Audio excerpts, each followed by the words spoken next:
à tous et bienvenue dans cette nouvelle édition du Grand JT des Territoires. Voici tout de suite les titres de l'actualité de ce journal. C'est l'événement gastronomique de l'année. La cérémonie du Guide Michelin 2025 a tenu toutes ses promesses. Dans cette édition, retour sur les moments forts et les nouveaux chefs étoilés avec Moselle TV. Candidat pour la présidence des Républicains, Laurent Wauquiez a tenu un meeting à Feurs dans la Loire. Devant plus de 400 sympathisants, il a évoqué sa vision de la France pour les années à venir. Nous l'écouterons au micro de TL7. Entré en vigueur depuis plus d'un an, le permis de conduire est accessible dès l'âge de 17 ans. Une mesure décriée par les professionnels du secteur. Explication dans cette édition avec Vosges Télévisions. Et puis en fin d'édition, préparez vos couverts et votre assiette. Nous découvrirons le meilleur Queen Yaman de Bretagne. Notre partenaire TVRN a pu rencontrer le vainqueur 2025. Surtout, ne manquez pas ce reportage.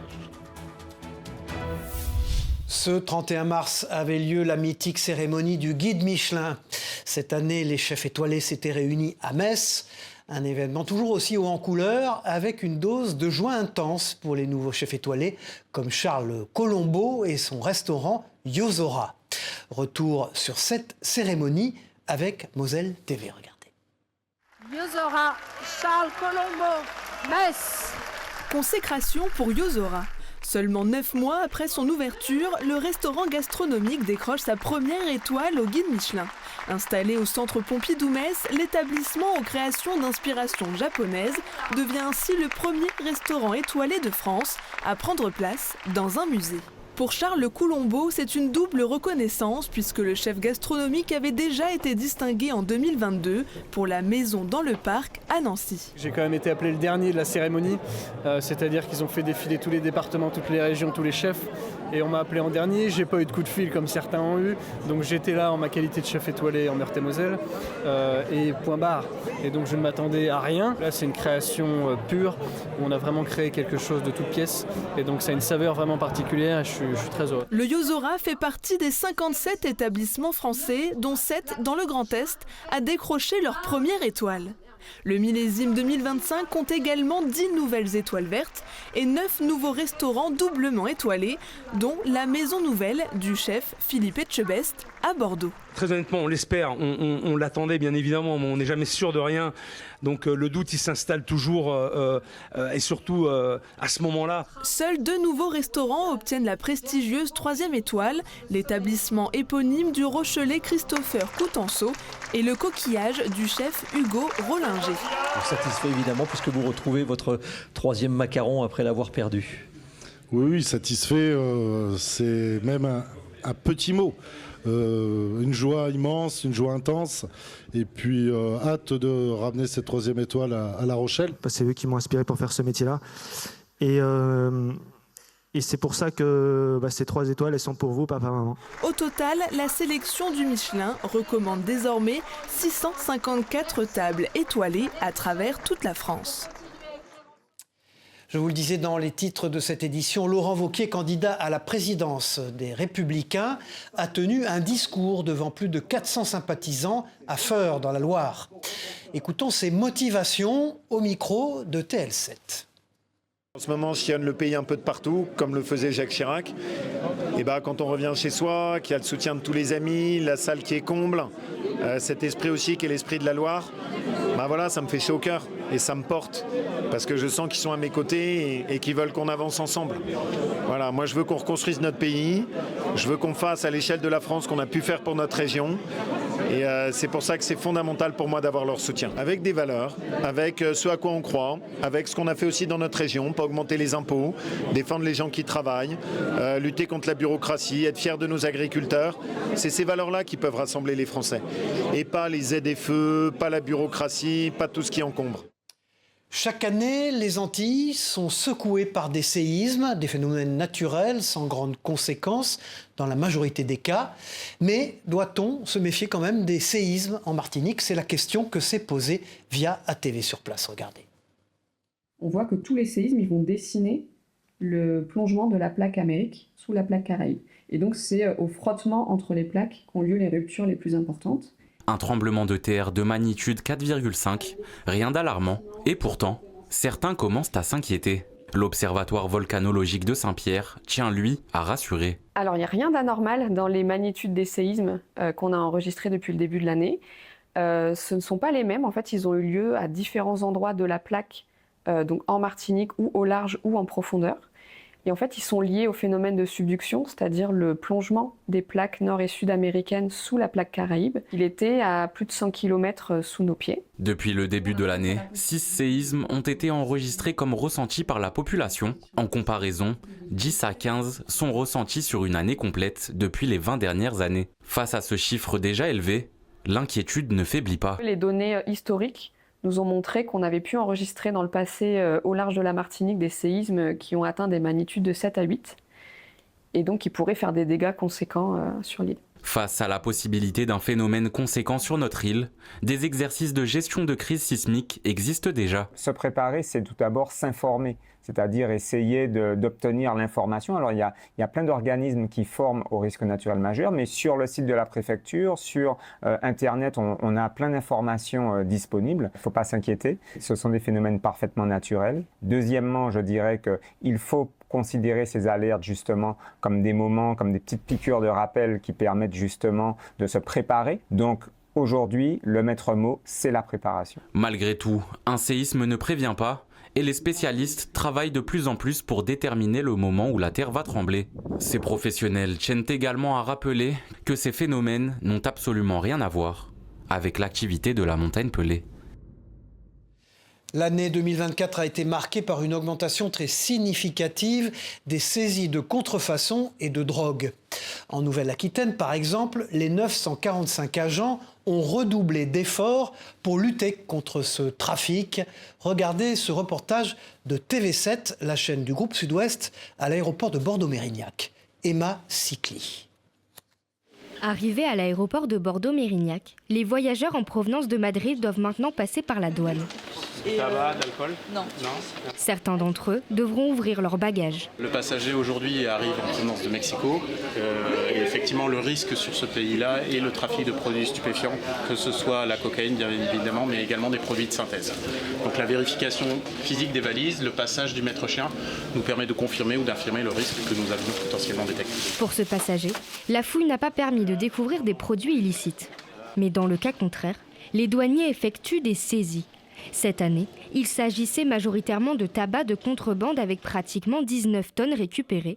En matière de stupéfiants, 5,4 tonnes de cannabis ont été saisies et les drogues de synthèse ont explosé.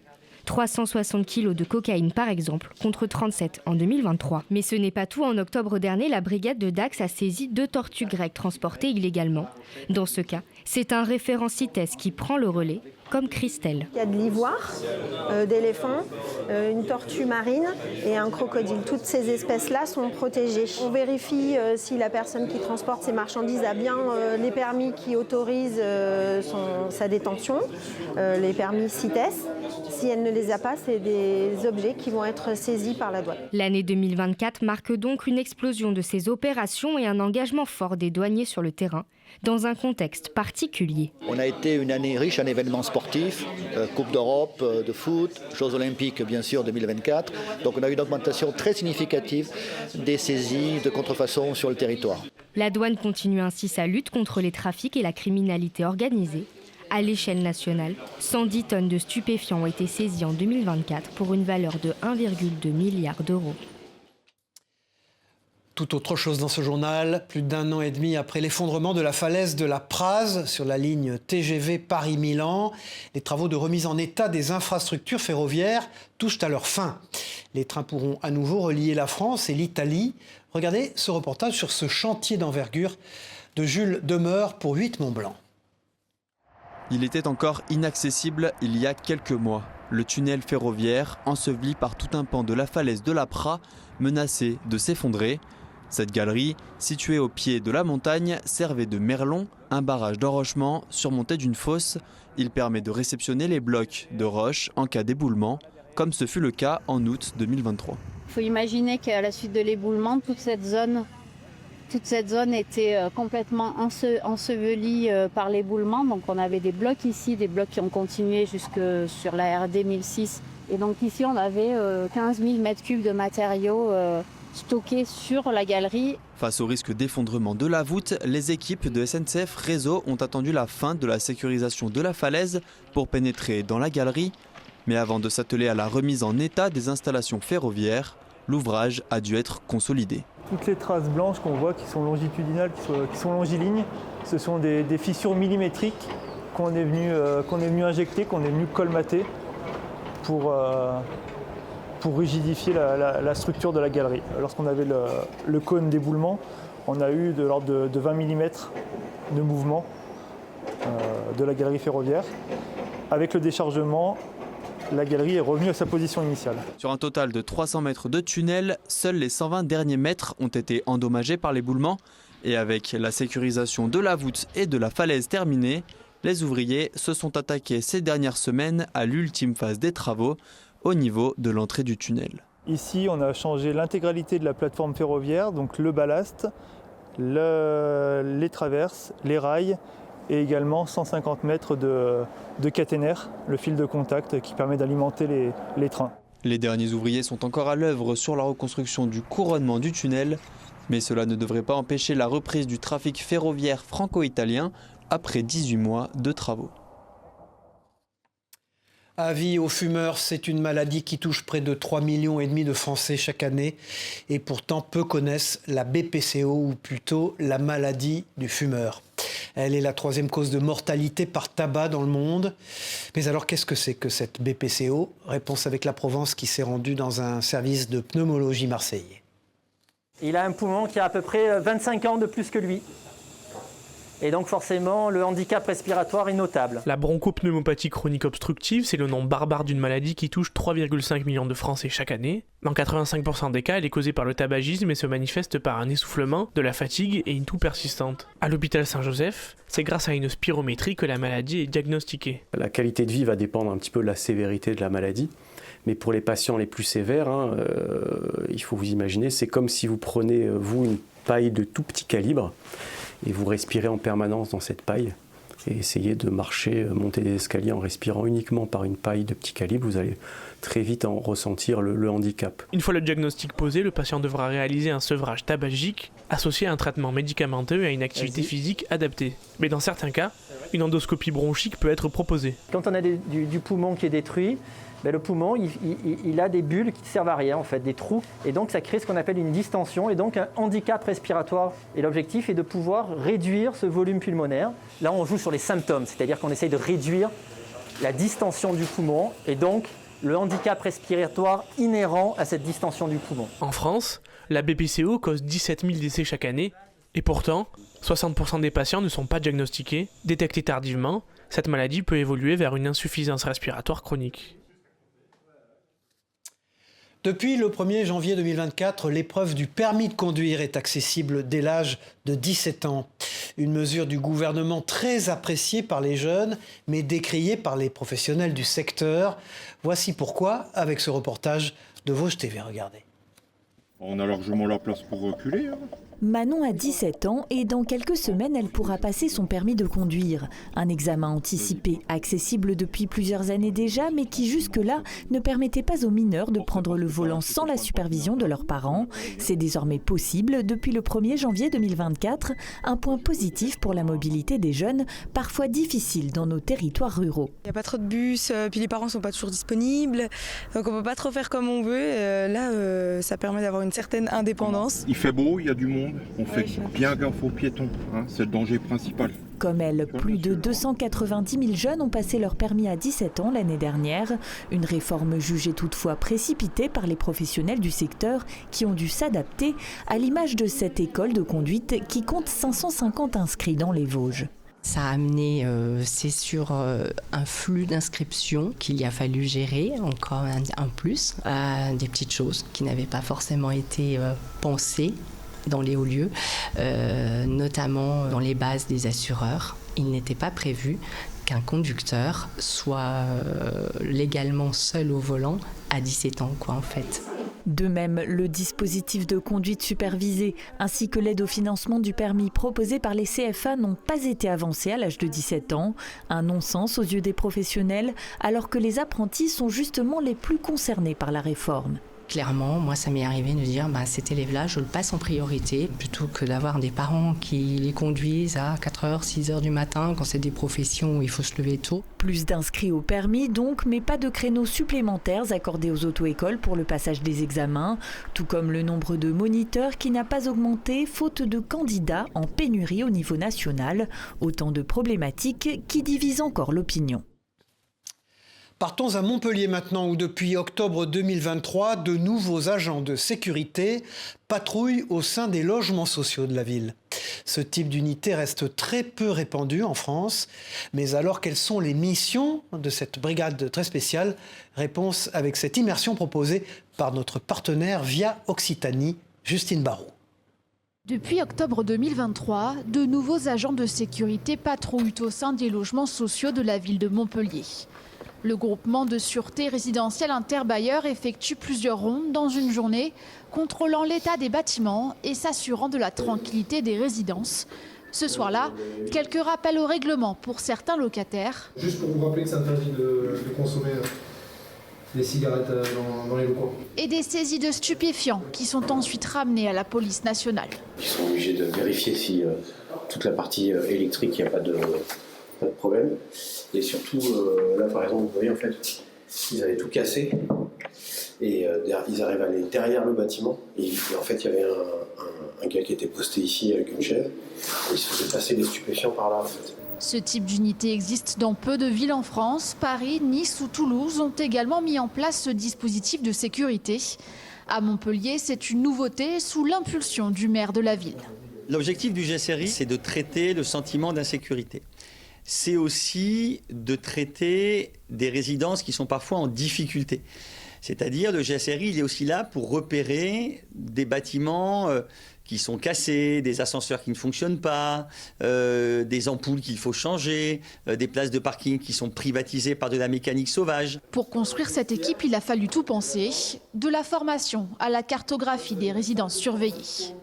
Un audit des logements sociaux et un classement par code couleur sur la possible dangerosité des lieux a été effectué. Mandatés par des contrats avec les bailleurs sociaux, les 32 agents de la GSRI interviennent désormais 7 jours sur 7 à Montpellier, à Juvignac et à Sète. En cas de perturbation, les équipes coopèrent avec les polices municipales et nationales. Tout autre chose maintenant, c'est un bien triste fléau qui s'amplifie ces dernières années, les vols dans les cimetières. Partout en France, le nombre d'incivilités augmente dans ces lieux de mémoire. À Chaumont, en Haute-Marne, déjà 8 vols ont été signalés depuis le début de l'année. La commune a donc décidé d'agir. Regardez ce reportage de Puissance Télévisions sur place, Célia Richard. Dans ces lieux de mémoire où le silence règne en maître, certaines tombes se vident de leurs souvenirs.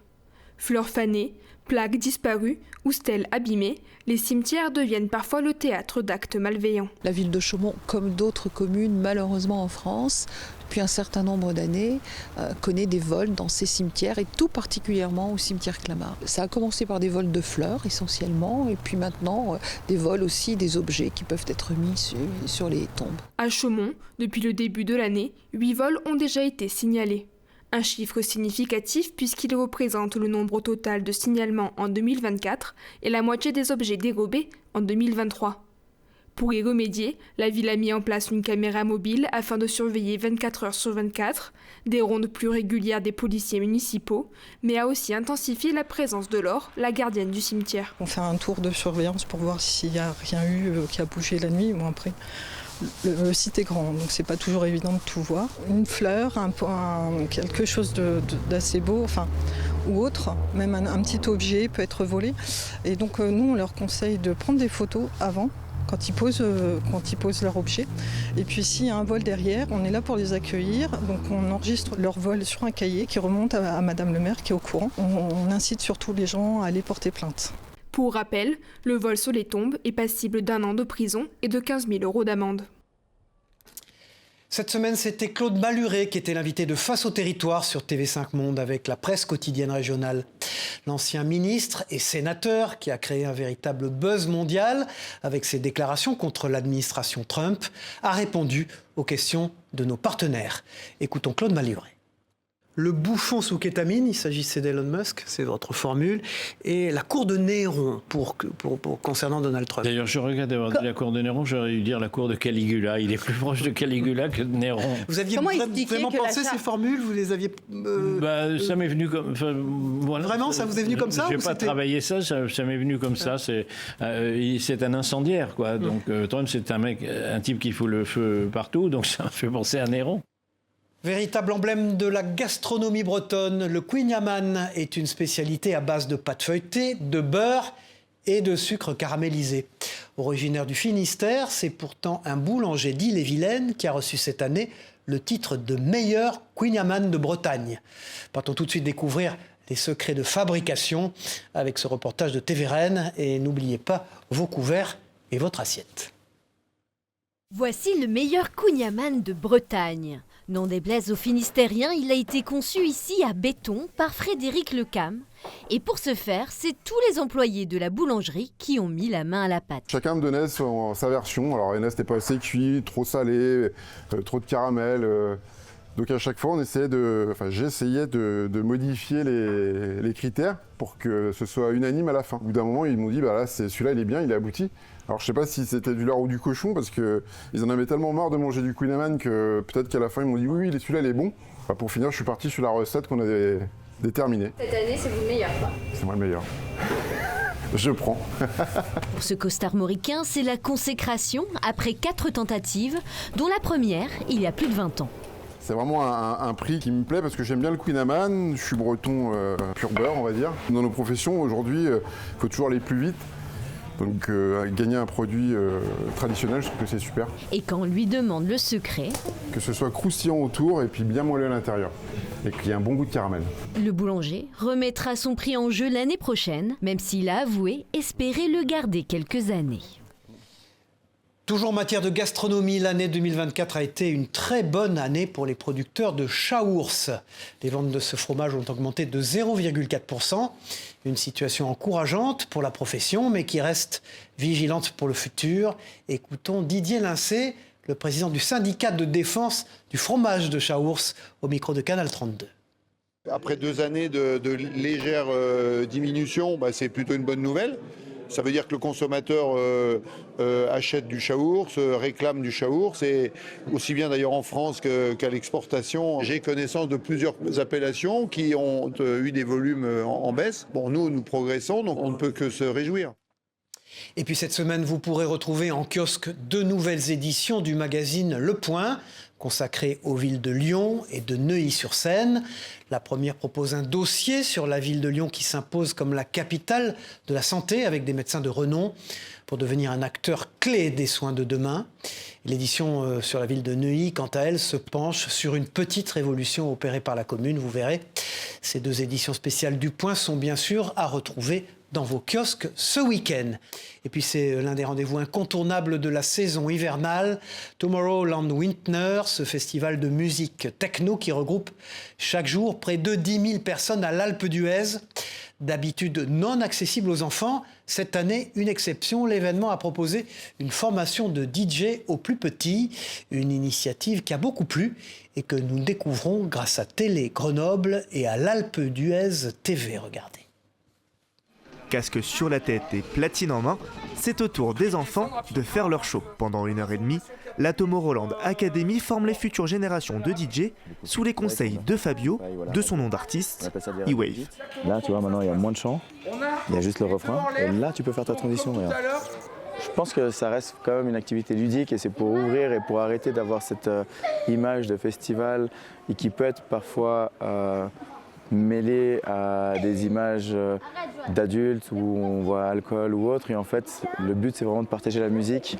Depuis 3 ans, le festival accueille une trentaine d'enfants de l'Alpe d'Huez, tous entre 7 et 12 ans. Pour certains enfants, cette session est une expérience amusante, mais pour d'autres, leur premier pas dans le métier. J'aime bien la musique, j'aime bien gérer des musiques, des transitions. On voulait apprendre à mixer et ça nous intéressait un peu. On veut plutôt faire chanteuse, mais il faut faire un peu de tout, quoi. Ouais, on veut essayer de faire un peu de tout. Si ces formations sont en France uniquement proposées lors de Tomorrowland Winter, L'académie, elle, organise des stages réguliers en Belgique et offre l'occasion aux enfants de faire leur première scène lors de l'édition estivale. Le bolide de la DeLorean de Retour vers le futur, célèbre film, la 406 de Taxi ou encore la Dodge Viper de Gran Turismo. Florian, un passionné d'automobile, retape et collectionne les voitures les plus connues du cinéma et des jeux vidéo. La Dépêche du Midi a pu le rencontrer et nous faire découvrir ces véhicules mythiques. Regardez. C'est la fameuse DeLorean. La plus emblématique des voitures de police pour moi reste la Crown Victoria. C'est une vraie voiture de police qui a vraiment servi. Et là vous avez le vrai PC avec l'imprimante d'époque. Pour moi c'est un moyen d'assouvir ma passion de l'automobile, de travailler sur les véhicules, de les rénover. Des véhicules après, pas de prestige, mais des véhicules qui sont plus ou moins agréable à regarder, avec une sympathie pour les gens. Voilà, c'est la fin de ce journal. Merci à vous de nous avoir suivis. On se retrouve très vite pour une nouvelle édition du Grand JT des Territoires. Au revoir à tous.